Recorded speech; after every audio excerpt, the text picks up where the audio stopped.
Mangwanali Mwalalepo Vukenjani Vanave Africa. Welcome to Africa Good Morning on a Monday. This is the news and current affairs show where we bring you everything happening in the SADC region and beyond. You're joined by Ashwin Berry and Aina Raiza Kweyo on International Women's Day. I'm so excited. Yes. It's our day. Absolutely. A challenge world is an alert world. From a challenge comes a change. How would you help forge a gender-equal world? By celebrating women's achievement, consistently raising awareness against bias, by taking action for equality. Here's more.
It is the 8th of March 2021, and here are the news making headlines across Africa.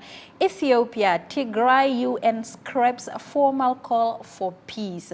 The decision comes amid alarm over growing hunger among Tigray's 6 million population. Reports of a massacre in the historic town of Ahom have also surfaced. The United Nations Security Council on Friday scrapped plans to issue a statement calling for an end to violence in Ethiopia's northern Tigray region, according to reports from 3 UN diplomats. Ireland, which drafted the statement, decided not to push for approval after the Council failed to reach a consensus due to the objections by China, Russia, and India. The Council had met for 2 days to negotiate a draft. China and Russia wanted the draft to focus only on the dire humanitarian situation in the region, diplomats said. India reportedly wanted a minor change to the draft document. All right, we move over to Somalia, where a deadly blast has hit a restaurant in Mogadishu.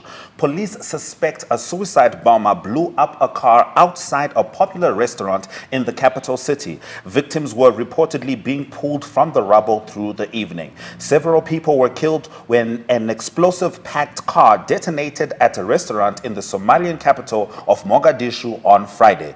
Authorities fear the death toll could rise as emergency crews continue to pull out people trapped in the rubble. At least 21 people were killed, over 30 others were wounded in the blast, local police told news agency DPA. This is the second time the LUUL Yemeni restaurant, which is popular with city workers, government employees, and security personnel, has been attacked. Authorities blamed the attack on the Al-Shabaab extremist group. Security in Mogadishu had been especially heavy, with thousands of government forces deployed in anticipation of a planned demonstration on Saturday by an alliance of opposition leaders over the country's delayed national election. Following the deadly violence, the demonstrations were postponed.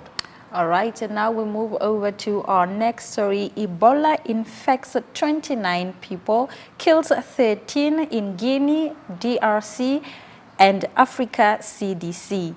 Guinea and the Democratic Republic of Congo have reported 29 Ebola virus cases and 13 deaths so far. The Africa Center for Disease Control and P-Africa CDC, the specialized healthcare agency of the 55-member African Union, reported a fatality rate of 45% in the two countries. So far, the agency has reported 11 cases, 4 deaths, and and 2 recoveries in DRC, while Guinea has confirmed 18 cases, 9 deaths, and 2 recoveries, it said. New outbreaks of the deadly Ebola virus disease in the 2 African countries are sending new jitters to Africa as the continent is still grappling with the COVID-19 pandemic. The 2014-2016 West Africa Ebola virus outbreak claimed over 11,300 lives with over 28,600 recorded cases. Ebola is highly contagious hemorrhagic fever that causes a range of symptoms including fever, vomiting, diarrhea, generalized pain, malaise, and in many cases internal and external bleeding.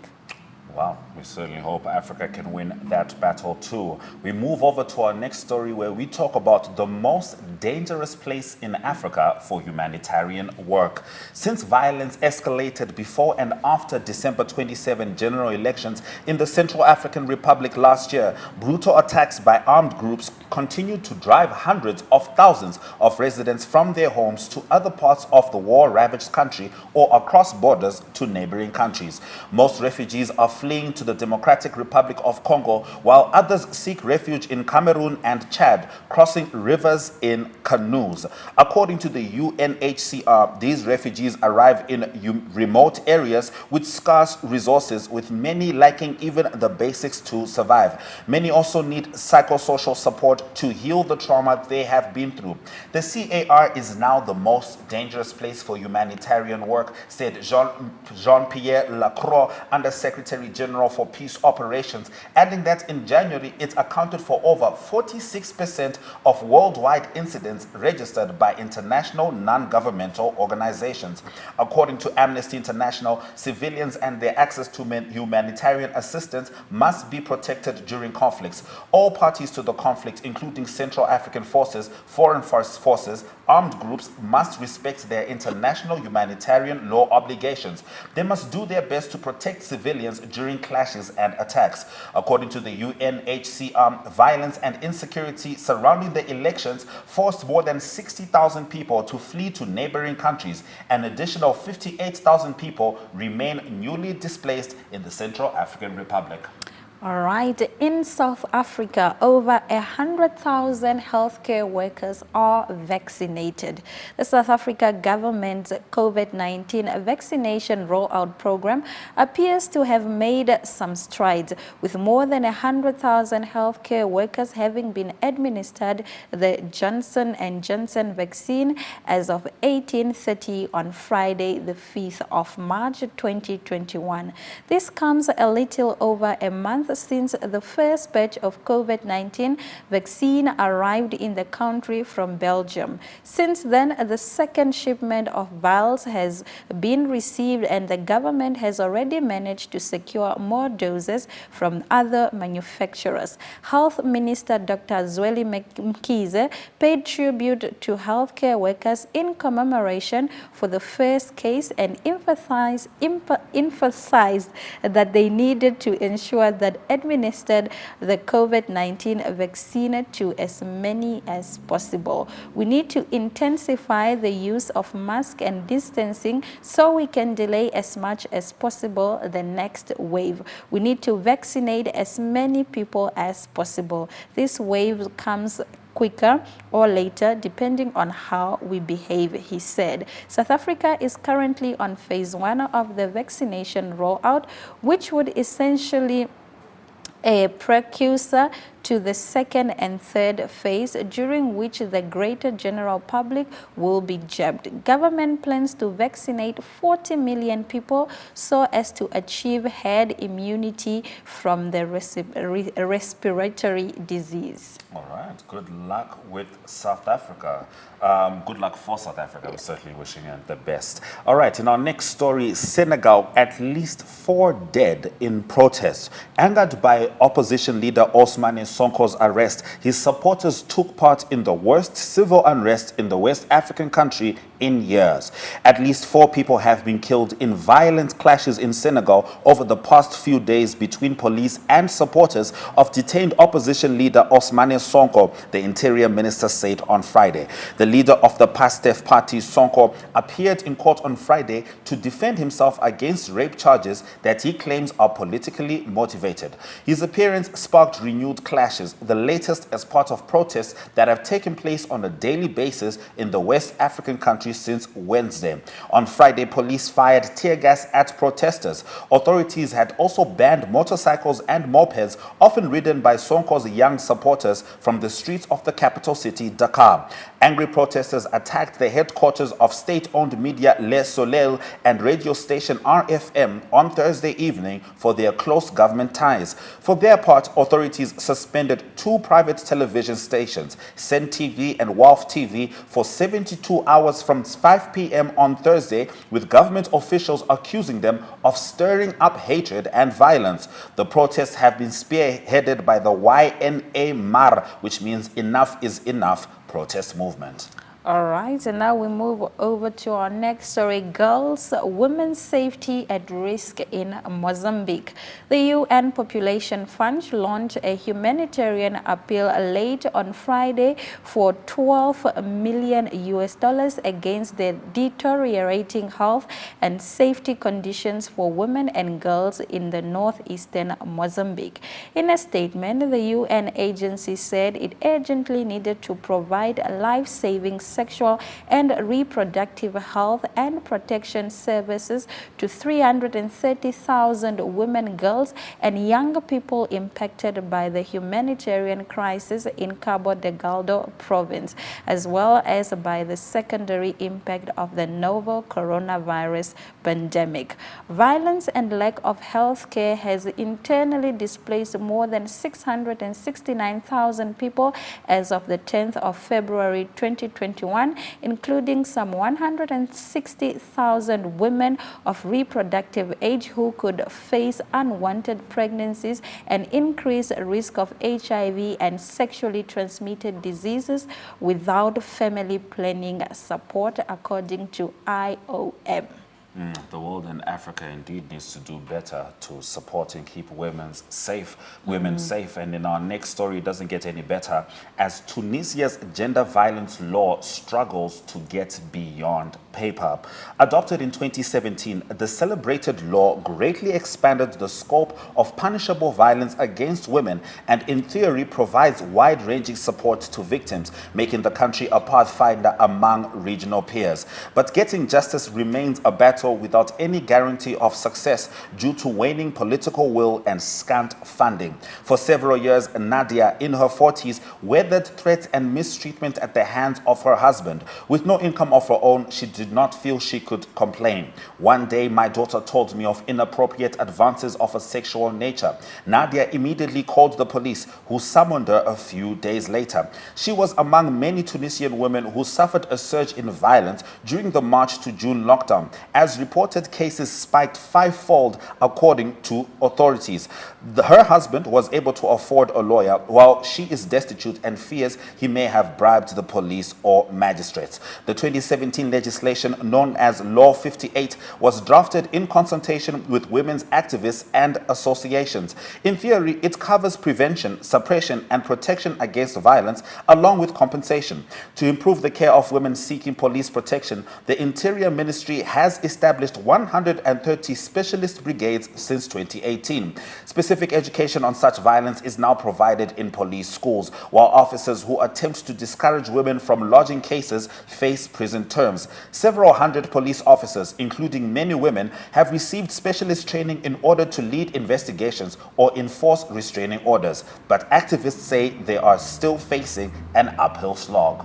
All right, in Malawi, Ministry puts on hold the COVID classroom project.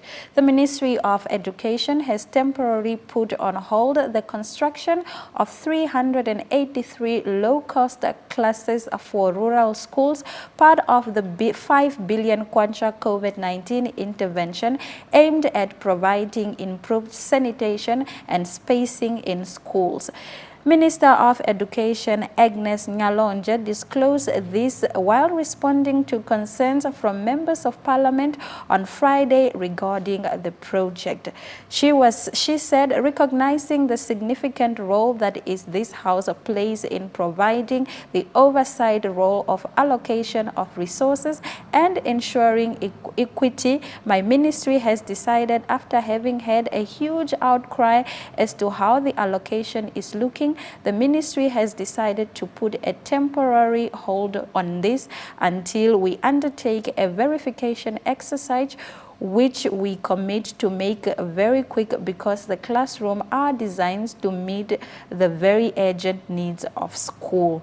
Apart from the construction of the classroom blocks, the 5 billion kwacha to the ministry will also cater for boreholes, chalkboards, personal protective materials, and recruitment auxiliary teachers, amongst other activities. Okay, now we move over to our next story, where a woman has been given an 8-year prison term for stealing a baby from Lesotho and then fleeing to South Africa.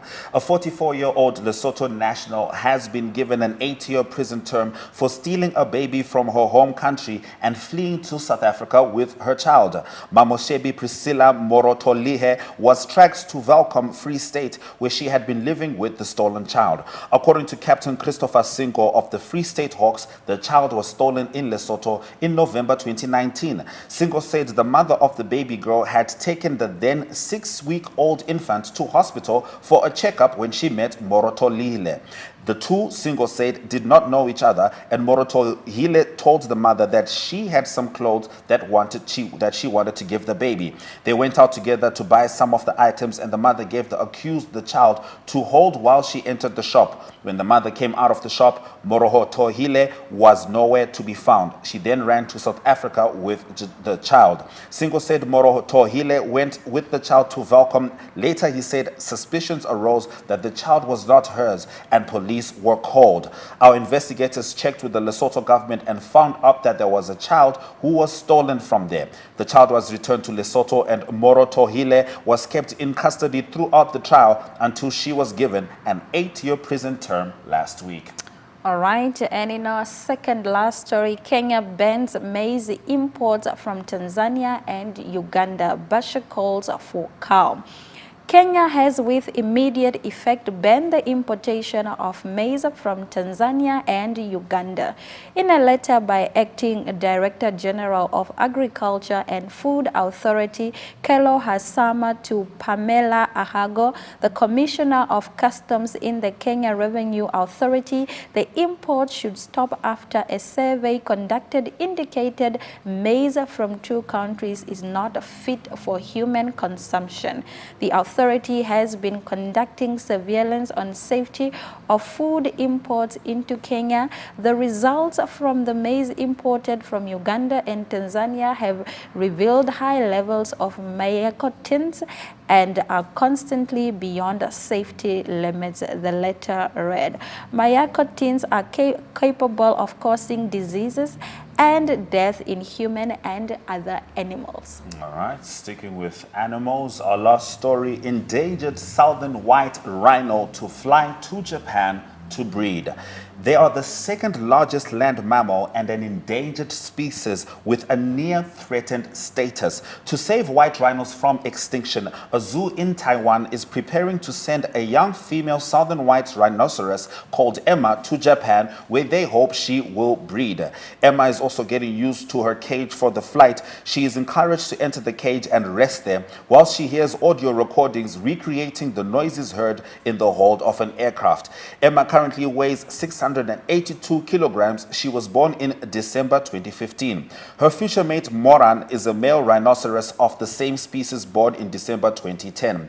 Southern rhinos are classified as near threatened on the International Union for Conservation of Nature Red List of Threatened Species. Conservationists say rhinos are important for the survival of many other species because of the role they play in landscaping their native habitat. Truly, truly, yes. Yeah. And we are enjoying the role we are playing in landscaping your news and current affairs. But we're going to be back after this break.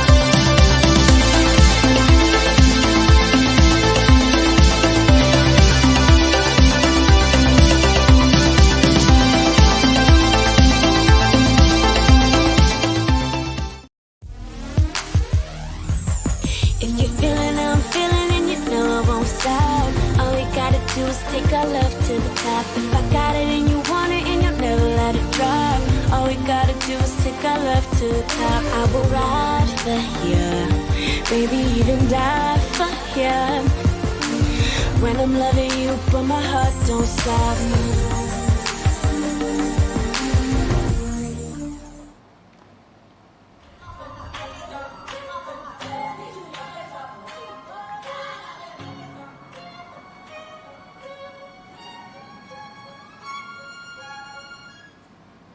Now, last year, Africa Good Morning shared a segment produced by the Chamber of Mines in Namibia and the Namibian Chamber of Environment discussing key issues about the plan to mine phosphate off the Namibian coast, a story that has attracted a lot of international attention.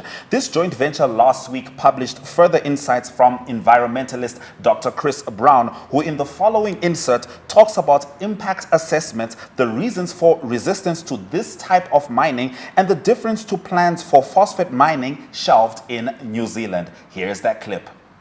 Yes, this has been one of the most extensive environmental impact assessments ever undertaken in Namibia. A number of specialist studies have taken place, in-depth specialist studies, and there's been further follow-up work on some of these studies to enrich the data sets behind them. Once the specialist studies had been done, the whole report with the specialist studies were then sent to independent external people to have a look at it and comment on the quality of the work.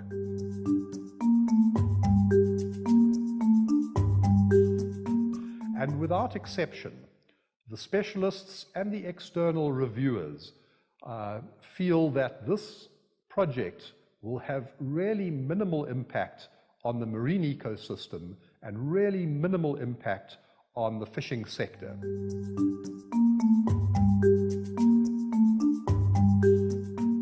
That conclusion comes from the specialists, who are all highly qualified and competent scientists, and it comes from the reviewers, often representing big organizations like the CSIR in South Africa, who have no vested interest in this project going ahead or not. They are simply looking at the science and the quality of the science and the extent of the science and the ability of the scientists behind them and the statements they make. And without exception, all the scientists who've looked at this cannot understand what the... It started actually in 2010 and 2011 when the first sets of public consultations took place.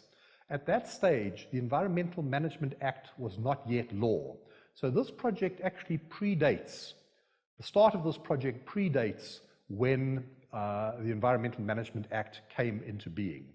And so the procedures for EIAs were not as thoroughly set out and people were not as familiar with them then as they are now. Then public interest in the project started to expand and people started to get concerned what was happening. And so what they did was they went to Google to see what Google had to say about phosphate mining.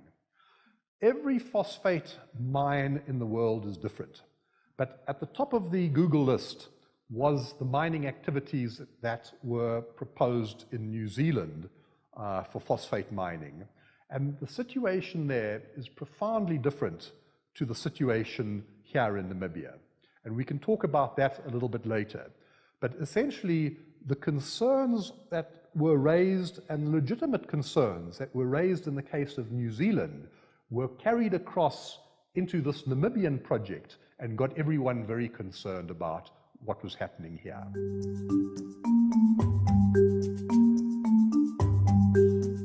I think by becoming really transparent, having independent monitoring mechanisms in place, an independent steering committee, we can get around a lot of the apprehension and the concerns that have been raised to date because of the lack of information and the correct information being imported from other parts of the world where the mining situation, phosphate situation isn't. The phosphates are contained in nodules, essentially rocks on the sea floor. So the sea floor has all these little boulders and rocks which contain the phosphate. And those boulders and rocks support a really important and interesting coral and sponge community. And that sponge and coral community in turn supports a huge number of invertebrates and fishes, and the whole sort of ecosystem is dependent on that. So you take away these phosphate nodules, these rocks, these little boulders, and you mine them out of the system, you've actually destroyed the substrate of the system, that unique cold water coral and sponge ecosystem. You've essentially destroyed it. In Namibia, the phosphate occurs essentially in sand particles, contained within sand particles. And this is a huge uniform seabed with these sand particles containing phosphate. So what you're doing is lifting up the sand particles, you're dredging with vacuum dredgers, the sand particles on board, and you're taking those particles to shore and you're processing them on shore. Now, as you dredge, the seabed is moving and the high energy oceans are moving the sediments all the time, and they will smooth off. And the basic benthic sea life in the adjacent areas will start to recolonize the area which has been dredged.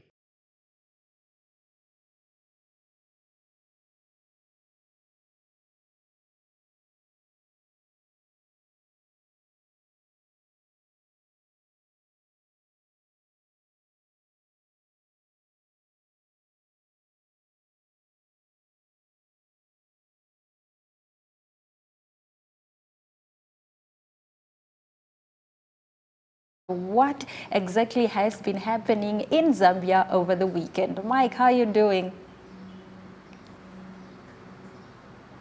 Good morning, Moka Branji. Bueno. All right, Mike, we are going to go straight into our stories for today. Zambians have turned to social media to condemn a Chinese national who was captured on a video that went viral being pulled by his worker on a trolley after work hours. Could you please tell us more about that? I think these are some of the rare incidences that happen in most factories owned by foreign nationals, including Zambian nationals. So in this particular incident, a worker identified as Mr. John Zulu, the one in the white t-shirt there. So you can see the Chinese national is locking up his shop, and him is waiting with a trolley. So somebody would think maybe they're just waiting to go together, but surprisingly, the Chinese man got on the trolley, and the Zambian worker started to pull him.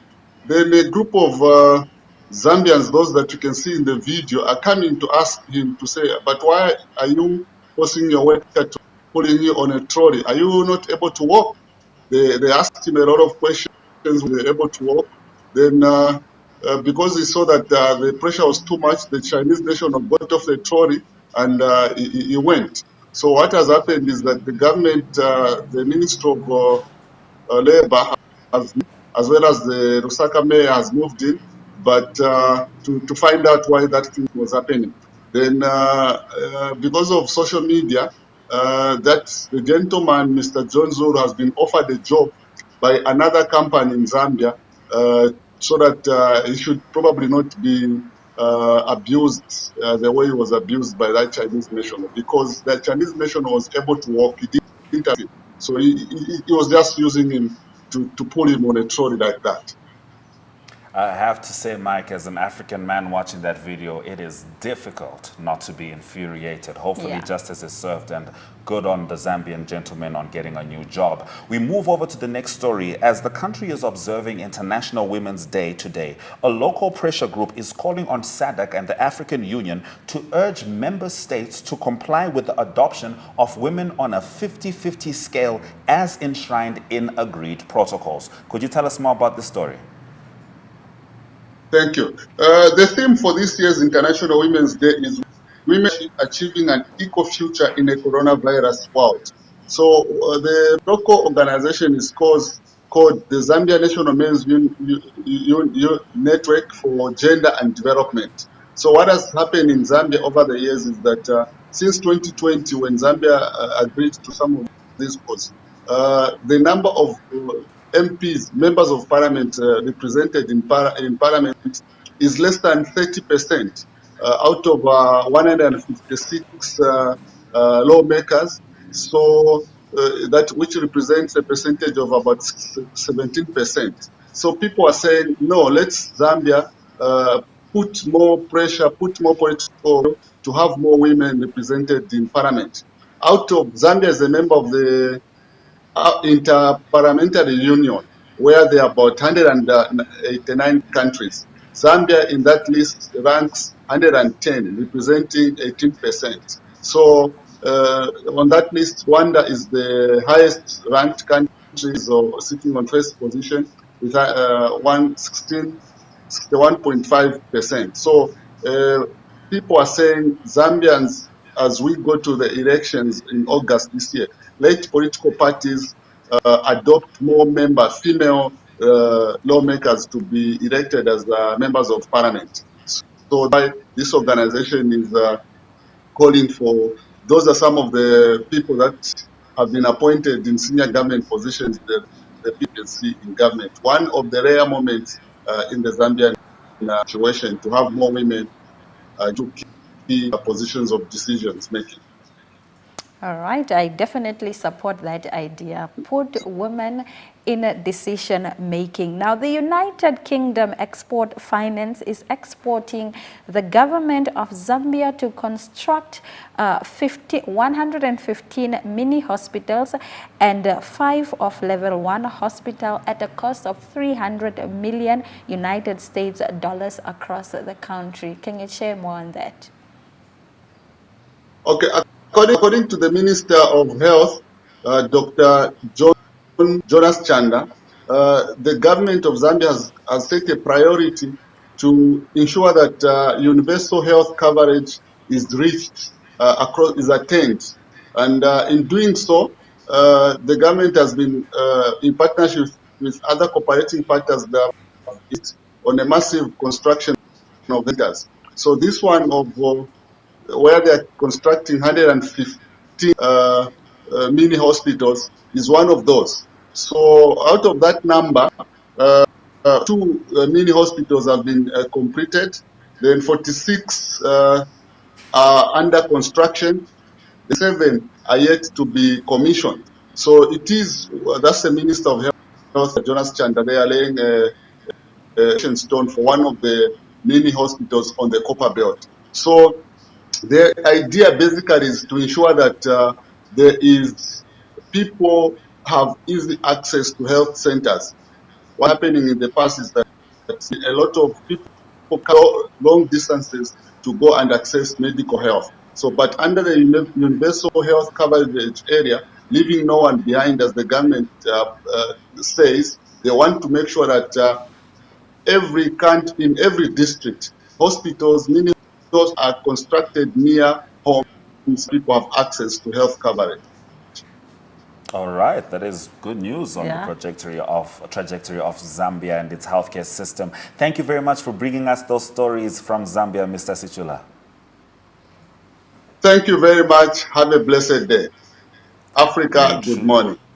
Africa, good morning. And Africa, if you want to check out how the rest of your day is going to be, here is your weather.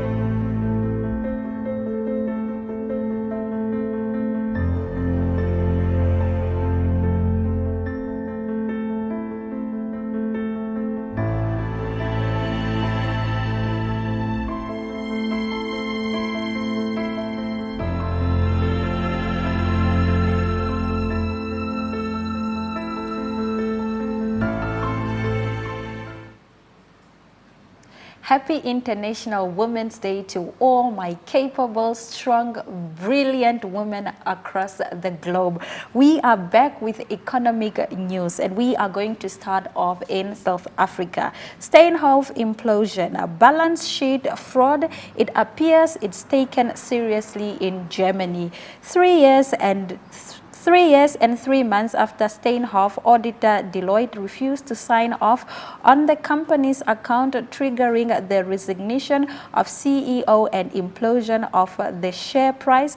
German authorities have reportedly indicated 4 people on charges of balance sheet manipulation. The German publication Manager magazine has reported that German prosecutors have completed their criminal investigation into balance sheet manipulation at Steinhoff, which has a primary listing on the Frankfurt Stock Exchange.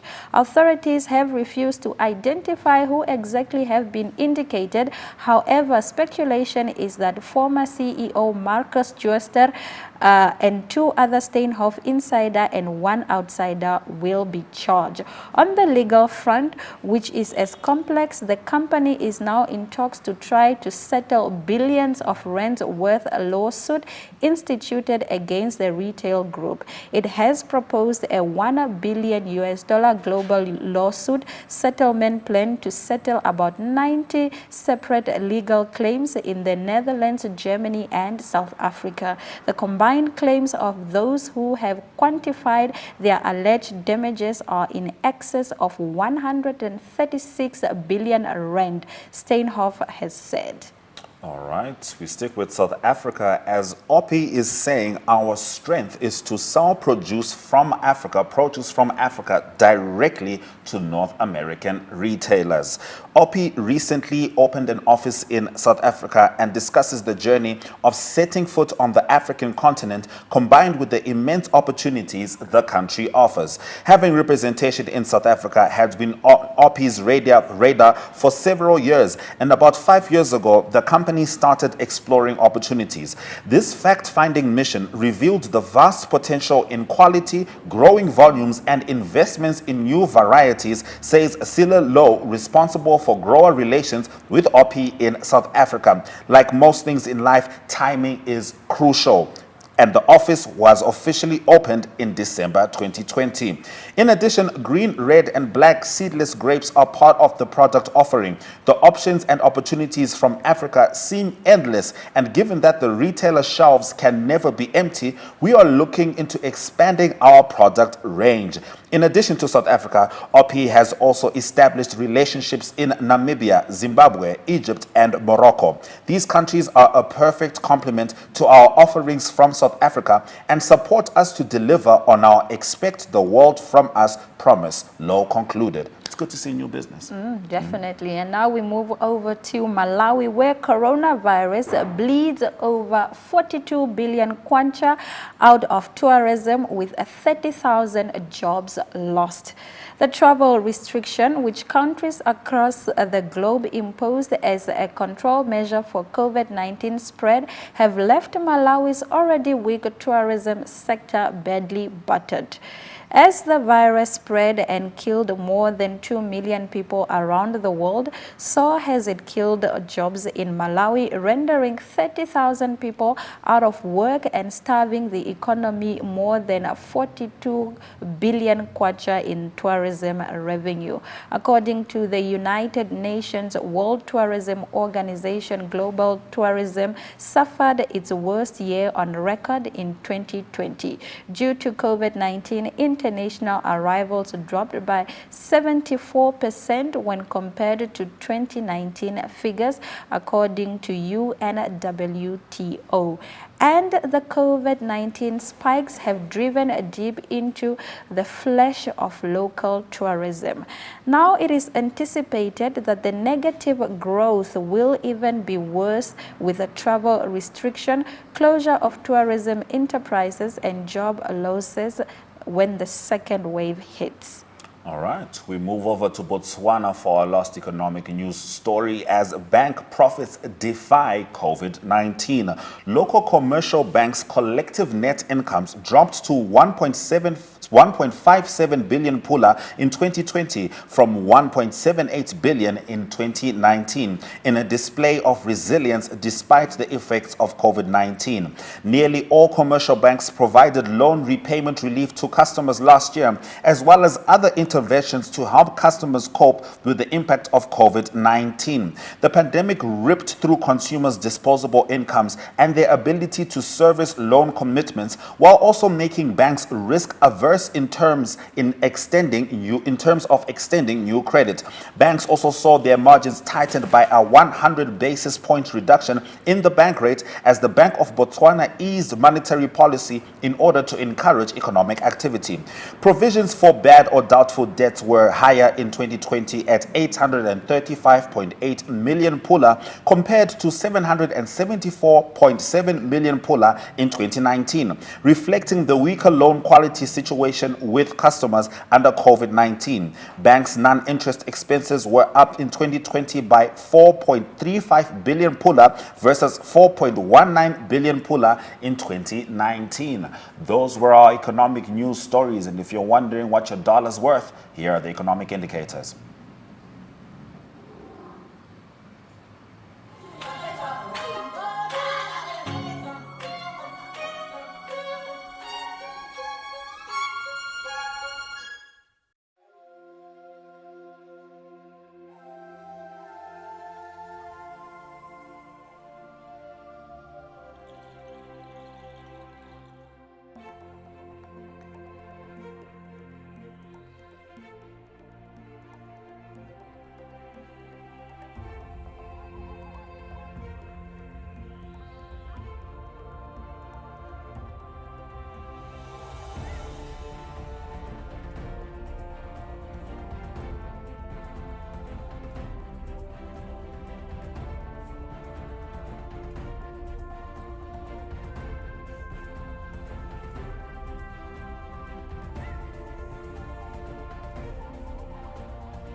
Fitness is about committing to be fit. It's working on yourself, by yourself, for yourself, and with yourself. However, on Africa Good Morning, we are so blessed to have Jeanette, who is committed to helping us work on our body. Here's the Flex Minute. Hello Flex viewers, welcome to another Flex Minute. I'm Jeanette Diergaard, your presenter for Flex. Now today we are going to train like models, okay? What does that mean? We're just going to work on toning and not really bulking up muscles or anything. So by doing toning exercises, cardio, there's a lot of exercise regimes that you can do if you want to have elongated muscles to look sexy. But anyway, so we're going to start off with some speed skaters. So with this one, I really want you to go down with this, okay? But go down, keep it in that position and move from side to side. So that one, definitely work on your calf muscles if you're on the balls of your feet. And now we're also going to do some side jumps. Okay, so this one, the same but different. Same but different. So we're just going to jump side to side. Keep it there. But what I like about this, you have to stay in that low lunge position, low squat position, and you can go lower as you feel stronger. And then we're also going to go into an arabesque. Now an arabesque is a belay movement. So you just literally just do that. You lift up your leg and, you know, look elegant and everything. But this movement is what ballerinas do, and obviously they can hold this position higher up with their flexible ways of doing things. Now we're going to do a quick curtsy lunge as well. So you're going to squat to the side. So you really want to make this as fast as possible. Okay, so as you go side to side, you go into that curtsy lunge. Awesomeness, guys. And do that for a few seconds. You want to do this for 45 seconds and really increase your reps, the amount of reps and the amount of sets you do. That will help a lot in getting that toned muscle. I will see you guys in the next flex minute.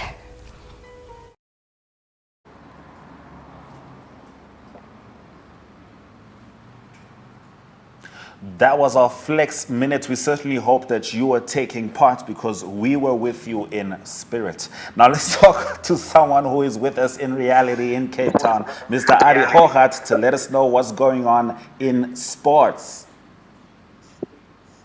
Yes, very good morning, Ashwin. Yes, we with Jeanette in spirit with everybody, and I think this Flex in a Minute, Ashwin, maybe might change our lives. It's more about toning. I understand it now. It's more about toning and not building muscle. Yes, yes, but I'll have to say, Ari, when I saw her do the ballet thing, I thought about my size 11 shoe. I don't think I'm capable, but I certainly, you know, I support anyone who can get their toning on. Absolutely, and you're not going to be a ballerina with the size 11. But anyway, let's get to the sport. All right, African Cup of Nations. It was football first. There's some football news. There's lots of sport. I'll be quick on all of them. African Cup of Nations under 20 finals that was played in Mauritania in West Africa. The team of Ghana, they were the favorites before the final. They beat Uganda by 2-0. And then in the third and fourth playoff, it was Gambia that beat Tunisia. That was 4-2 on penalties. So a great win for Ghana. Congratulations, Africa under 20 Cup of Nations champions for 2021. And then also in other football news, it's the Confederation of African Football, CAF. It's the Champions League football for clubs that's continuing. Al Ahly of Egypt is the defending champions. They battled the weekend. They played in Egypt. They had a home game and they played against Vista Club. Vista Club is from the Congo. And it was 2-2 for Al Ahly, so not a good result for them. They're still in the group stages. And then closer to home, it was the team or closer to Southern Africa, I would say. It is Kaizer Chiefs that played to Petro de Luanda, and they beat them 2-0. That is Kaizer Chiefs. They're playing again on the 16th. They're playing the second leg against Petro de Luanda, but they won 2-0. And then Mamelodi Sundowns, they beat TP Mayabese. That was 2-1 that the Mamelodi Sundowns won. So that is some of the Confederation of Africa Cup Champions League results. And then cricket news is that played at home against England. That was the fourth test that ended just on the weekend. And it was India with a convincing innings and 25 runs win. That trophy then, Joe Root must let go of that trophy. Or Kohli's trophy there. The result was 3-1, and a big result for India because they qualified to play of the World Test Series, and they're going to play against New Zealand, and that test will be on a neutral ground. It's going to be played at Lords. That is in Lords in London, in England, and that would be the 18th of June only. It's quite a few months for that final to be played. But interestingly enough, earlier, or a few months ago, when India toured New Zealand won the series 2-0. So it will be a good time for India to strike back there. Just one test. There's not going to be more than one test, one final to be played at Lords. Then also netball news, or maybe before I go to the South Africa women's team that won against India. They started the 50 overs one-day series. The women's team of South Africa, they beat India yesterday by 8 wickets. And going on to netball, the New Zealand netball team, they played Australia in the final of the Constellation Cup, or not. They played 4 games, best of 4. They won 3-1.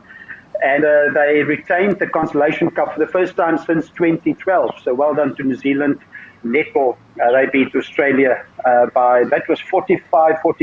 The last game, quite a tight game, but New Zealand winning in Christchurch. And then on to football news. There was big football yesterday. Big game, derby game in Manchester. Manchester United playing against Manchester City. That game played at the Etihad. That is the home game for Manchester City, the lot leaders. A brilliant win for Manchester City. They beat brilliant win for Manchester United. They beat Manchester City by 2-0. And it's significant in that it is the first game in 21 games that the Manchester City lost this season. They still 11 points. After 28 games, they've got 65 league points. But now Manchester City is in second place, 28 games, 54 points. Defending champions Liverpool, really struggling. They lost their 6th home game in a row. That's unprecedented. And they low down on the log now. They're in 8th place and struggling to qualify for Champions League as it is at the moment. And then let's close with the golf news real quick. The golf that finished in the early hours of this morning. It's a PGA tournament, the Arnold Palmer Invitational that is played in Florida. And it is Bryson DeChambeau, the big hitting American. He's been driving the ball prodigious distances. He won 11 under. His final score of 71 in tough conditions in the final round. And then Lee Westwood, he's 46 years old from England. He closed with -10 in second place. And South African interest note finished tied for 7th at -5. He dropped 3 shots on the last 3 holes, unfortunately, but still a good result for Christian Besaidnout. And then on the women's ladies PGA Tour, that was the Drive On Championship. That was played also in Florida, the Women's Tour Championship. And that was Austin Ernest, the USA, that won. She finished with a total of -15. And Southern African interest is Ashley Simon Buhai. She finished on +1, unfortunately, last round 77, let it slip a little bit. But a great win for Austin Ernest of the USA. So lots of sport to think about. And Ashwin, I'm sure that all the Manchester United friends of yours have bought lots of airtime this morning. And they're going to WhatsApp you continuously through the week to remind you about the 2-0 win against City. They will WhatsApp me and they will video call me, Ari. And I won't lie, as you were talking about that hard-hitting American, I was like, we should just call him Bryson DeChambeau, because that man can hit a golf ball far. My goodness. And I was looking at him and I was like, I thought we needed to work out for golf. Apparently not. He's got a wonderful chubby body, which is my body type. And to see him hit a ball that hard is inspirational, to say the least. Ari, thank you very much for bringing us the sports news. Yes, pleasure. And have a brilliant day all over Southern Africa. And we talk again Friday with news again. Have a blessed day. Indeed, indeed. That was Ari Hohart bringing us the sports news. We're going to be giving you your headlines soon after the break.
This is Africa Good Morning, and we have been coming to you live from 7 a.m. And if you missed our top stories at the beginning of the hour, here are some of the headlines. In Somalia, a deadly blast hit Mogadishu restaurant. Ebola infects 29 people, kills 13 in Guinea. Ethiopia, Tigray, UN scraps formal call for peace. The most dangerous place in Africa for humanitarian work is the CAR. Steinhoff implosion, balance sheet fraud, it appears, is taken seriously in Germany. Those have been our stories. Yes, please do engage us on social media, on Facebook and Twitter. We are Africa Good Morning. Alternatively, you can email us at agm_2centsworth@nmh.com.na. It's a beautiful Monday, and it doesn't really matter how slow you go today as long as you do not stop. Remember, we can do this together. Play your part and adhere to the COVID-19 regulations. We're wishing you all the best and have a fantastic day. See you tomorrow.